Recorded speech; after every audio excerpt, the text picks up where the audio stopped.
You know, the calling of God, or Westminster's Confession calls it the effectual calling of God unto our lives as a timing. You got to know the timing, or else get frustrated. You're praying for people, they're not responding. The timing has not come yet.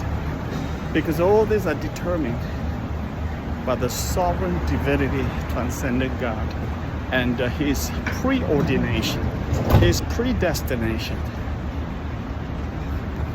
All those whom God has predestinated unto life. This is Westminster's Confession 10.1. And those only He is pleased. Only those God has predestined. Only those. Check that out. Okay, only those.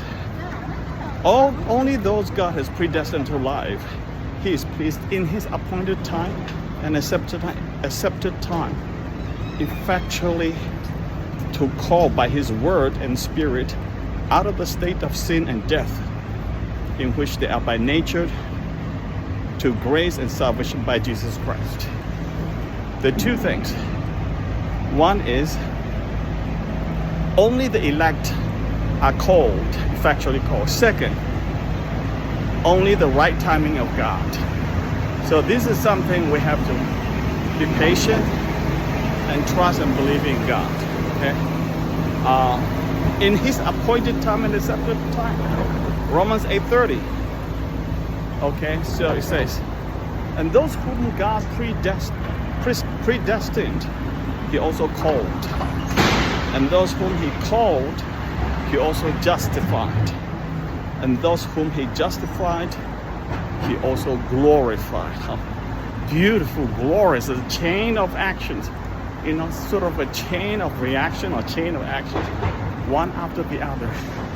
It's a beautiful sequence of what God is doing for His elect. Elect are the people God has chosen, He's called out ones in His timing. Okay, Romans 11:7.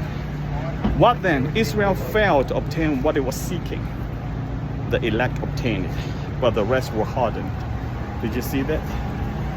Israel was seeking for the Messiah, and they failed. But the elect got it.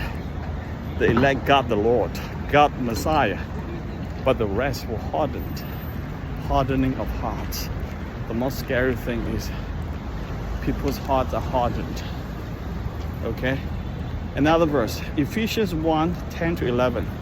Now this is going to deal with the subject of the timing of God now.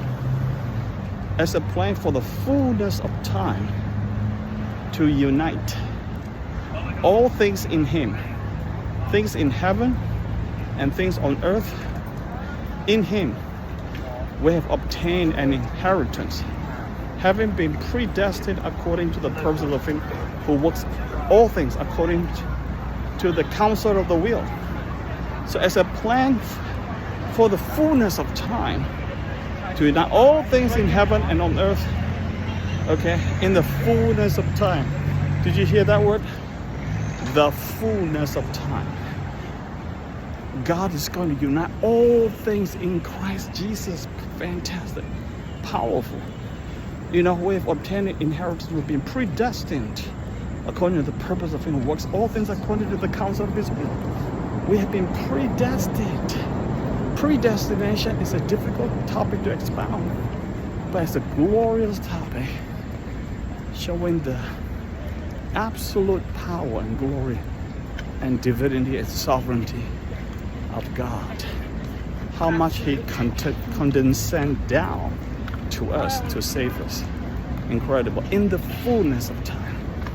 Okay, so there is a timing for all this. All right, so that's first part of effectual calling.